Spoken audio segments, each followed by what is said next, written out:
అదానీ నన్ను ఎన్నోసార్లు కలిశారు, దానికి దీనికి ఏం సంబంధం అన్నారు జగన్మోహన్ రెడ్డి గారు. ఈయనొచ్చి అదానీ కలిస్తే ఆహో ఓహో. ఈయన మొన్న ముఖ్యమంత్రి అయిన తర్వాత అదానీ సంస్థకు సంబంధించినటువంటి ప్రతినిధులు వారి డైరెక్టర్లు వచ్చి కలిస్తే ఆహా ఓహో ఈ రాష్ట్రానికి అద్భుతం జరిగిపోతుంది. ఒక రాష్ట్ర ముఖ్యమంత్రిని, దేశంలో ఉన్నటువంటి అనేక రాష్ట్రాల్లో ఆ రాష్ట్ర ముఖ్యమంత్రుల్ని దేశంలో ఉన్నటువంటి ప్రముఖ పారిశ్రామికవేత్తలు వచ్చి కలవడం అనేటువంటిది సర్వసాధారణమైనటువంటి అంశం. ముఖ్యంగా ఇదే అదానికి సంబంధించినటువంటి సంస్థకి రాష్ట్రంలో అనేక కార్యకలాపాలు ఉన్నాయి. అనేక సందర్భాల్లో వచ్చి ఇదే విశాఖపట్నంలో మన ఏదైతే మనం ఆల్మోస్ట్ 130 ఏకర్స్ ల్యాండ్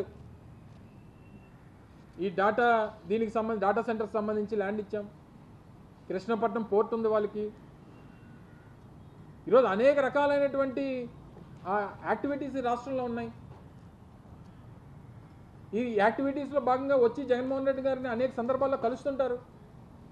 అంటే జగన్మోహన్ రెడ్డి గారిని కలడానికి వస్తే లంచాలు ఇవ్వడానికి వచ్చినట్టు, చంద్రబాబు నాయుడు గారిని కలడానికి వస్తే పెట్టుబడులు పెట్టడానికి వచ్చినట్టు. ఇది మిమ్మల్ని కలడానికి వస్తే రాష్ట్రం అద్భుతంగా మారిపోతుంది, ఏదో జరిగిపోతుందని చెప్పి కలరింగు.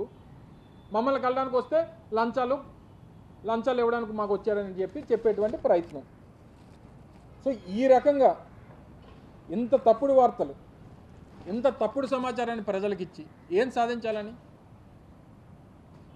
ఏదన్నా బేస్ ఉన్నటువంటి ఎలిగేషన్స్ ఇదే సంస్థకు సంబంధించి ఇదే సెక్కీతో అనేక రాష్ట్రాలు పక్కన ఉన్నటువంటి ఒరిస్సా కానీ, పక్కన ఉన్నటువంటి ఛత్తీస్గఢ్ కానీ, తమిళనాడు కానీ అనేక రాష్ట్రాలు కూడా ఇతరితర పవర్ కొనుగోలుకు సంబంధించి అగ్రిమెంట్ చేసుకున్నాయి. అదే సంవత్సరంలో ₹2.61 చేసుకున్నాయి. ఆ సంవత్సరంలో కానీ సెక్కీతో జరిగినటువంటి ఒప్పందాల్లో కానీ అత్యంత తక్కువ ధరకి ఒప్పందం చేసుకున్నటువంటి రాష్ట్ర ప్రభుత్వం ఆ రోజు జగన్మోహన్ రెడ్డి గారి ప్రభుత్వం మాత్రమే. దీనికి సంబంధించి అనేక రకాలుగా తప్పుడు ప్రచారం చేసి జగన్మోహన్ రెడ్డి గారిని నిందించాలనేటువంటి ప్రయత్నం చేస్తే ఏ రకంగా అది బూమరాంగ్ అవుద్దో తీరా చూస్తే ఎవరెవరితో మాట్లాడిస్తున్నారో చూసాం.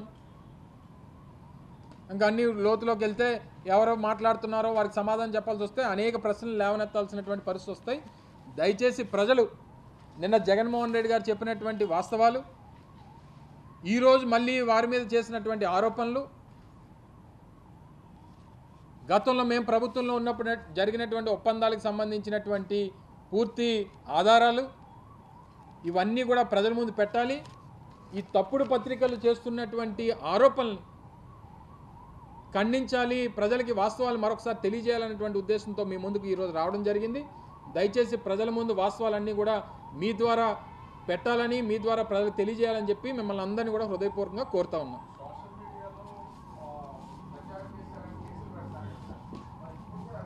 సబ్జెక్ట్ మళ్ళీ అంతా డివైడ్ అయిపోతుంది. నేను ఇప్పటి వరకు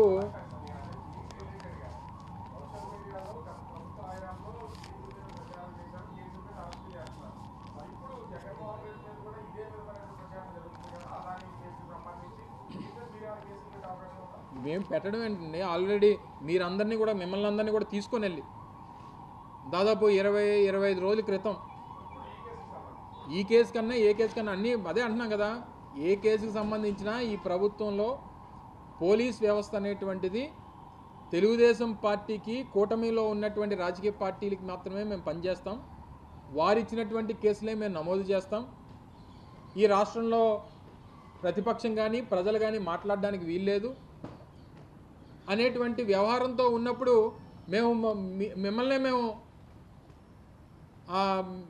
మీ దగ్గరికి రావాలి, మీ ద్వారా ప్రజలు చెప్పుకునేటువంటి ప్రయత్నం చేయగలం తప్ప మేము అనేక కంప్లైంట్లు ఇక్కడ కాదు, విశాఖపట్నమే కాదు అనేక జిల్లాల్లో అనేక కంప్లైంట్లు మేము పెట్టినా మా నాయకుడి మీద, మా పార్టీ నాయకత్వం మీద, మా పార్టీ మీద అనేక ఆరోపణలు చాలా వల్గర్గా దుష్ప్రచారం సోషల్ మీడియా చేసినా దాన్ని తీసుకొని వెళ్ళి వారి ముందు పెట్టినా సరే మాకు కనబడట్లేదు వినబడట్లేదు అనేటువంటి రీతిలో ఈరోజు పోలీస్ శాఖ ఉంది. అది దురదృష్టకరం. ఏదేమైనప్పటికీ ప్రజాస్వామ్యంలో ఈరోజు ప్రజలకు ముందుకి అనేక అంశాలను తీసుకొచ్చేటువంటి దానికి మీరు అందరూ ఉపయోగపడతారనేటువంటి ఉద్దేశంతో మీతోనే చెప్పుకునేటువంటి ప్రయత్నం చేస్తూ ఉన్నాం.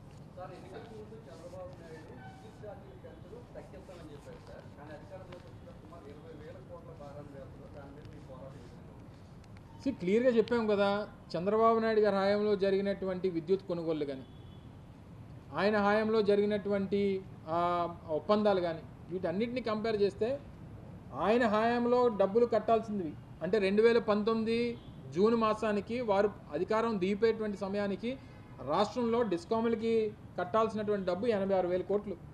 కేవలం 10,000 కోట్ల రూపాయలు కట్టేసి ఆయన చేతులు దులుపుకొని ఆయన దిగిపోయాడు. తిరిగి మేము అధికారంలోకి వచ్చిన తర్వాత ఆ రోజు అప్పుడు ఉన్నటువంటి పరిస్థితుల్లో డిస్కాములు నష్టపోకూడదు, ప్రజలకు ఇబ్బంది కలగకూడదు, రైతులకి 9 గంటలు ఉచిత విద్యుత్ ఇవ్వాలి పగటిపూట, వీటన్నిటి క్రమంలో ఏది నష్టపోకూడదు అనేటువంటి ఉద్దేశంతో 36,000 కోట్ల రూపాయలు మేము వెచ్చించి వాళ్ళని కాపాడేటువంటి ప్రయత్నం చేశాం. ఇవన్నీ పక్కన పెట్టేసి ఎన్నికల్లో ఏం చెప్పారు, నాణ్యమైనటువంటి విద్యుత్ ఇస్తా, అన్నీ నాణ్యమైనవి ఇస్తానని చెప్పాడు ఆయన. నాణ్యమైన మందు ఇస్తానన్నాడు, నాణ్యమైన విద్యుత్ ఇస్తానన్నాడు. నాణ్యమైన మందు సంగతి పక్కన పెడితే నాణ్యమైన విద్యుత్ కావాలంటే రేట్లు పెంచాలని చెప్తా ఉన్నారు. ప్రతిపక్షంగా వైఎస్ఆర్ కాంగ్రెస్ పార్టీ ప్రజల పక్షాన, ప్రజల మీద ఏదైతే ప్రజలకు ఏ మాట అయితే ఇచ్చి అధికారంలోకి వచ్చినటువంటి ఈరోజు ఉన్నటువంటి రాజకీయ పార్టీలు ఇచ్చినటువంటి మాట నిలబెట్టుకునేటువంటి దిశగా మా పోరాటాలు ఉంటాయి. ప్రజల పక్షాన ఉంటుంది. ప్రభుత్వం మీద మరింత ఒత్తిడి తీసుకొచ్చేటువంటి ప్రయత్నం చేస్తాం. తప్పకుండా వారి మాట నిలబెట్టుకునేటువంటి దిశగా మా పోరాటం, మా ఒత్తిడి వారి మీద ఉంటుంది అనేటువంటి విషయాన్ని మరొకసారి ప్రజల పక్షాన్ని తెలియజేస్తా ఉన్నాం. 2021 సార్, అంటే 24 నుంచి స్టార్ట్ 21లో అగ్రిమెంట్ చేసుకున్నాం. 2024 నుంచి 25 సంవత్సరాల పాటు మొత్తం మీద 7,500 మెగావాట్లు. 2024, 2025, 2026 3 డిఫరెంట్ ఫేజెస్లో వాళ్ళు స్టార్ట్ చేస్తారు. 2024 నుంచి 25 ఇయర్స్ వరకు ఇది క్యారీ అవుతుంది అనేటువంటి చెప్పాం. ఇవి కూడా ఎలా వస్తాయి సార్, ఇదేదో అమర్నాథ్కి అవసరం, రవిరెడ్డి గారికి అవసరం, లేకపోతే మా మధుగోపాల్ గారికి అవసరం అని చెప్పి కొనుగోలు చేయం. రాష్ట్రంలో వివిధ విద్యుత్తుకు సంబంధించినటువంటి వివిధ సంస్థలు ఉంటాయి. విద్యుత్ జెన్కో ఉంటుంది, జనరేషన్ చేసేది, ట్రాన్స్మిషన్ చేసేదానికి ట్రాన్స్కో ఉంటుంది, డిస్ట్రిబ్యూషన్ చేసుకోవడానికి డిస్కామ్లు ఉన్నాయి. డిస్కామ్లు ఏం చెప్తాయంటే ఈరోజు విశాఖపట్నంలో ఇన్ని మిలియన్ యూనిట్లు ఈరోజు వాడుతూ ఉన్నారు. రానుటువంటి కాలంలో ఇది ఒక 1 మిలియన్ యూనిట్స్ రిక్వైర్మెంట్ ఉంటే వచ్చే సంవత్సరానికి ఇది 3 మిలియన్ యూనిట్లకి చేరేటువంటి పరిస్థితి ఉంటుంది. సో 2025 సంవత్సరానికి మనకు 3,000 మిలియన్ యూనిట్లు మనకు రిక్వైర్మెంట్ ఉంటుంది అనేటువంటిది డిస్కామ్స్ ప్రభుత్వానికి చెప్తూ ఉంటాయి.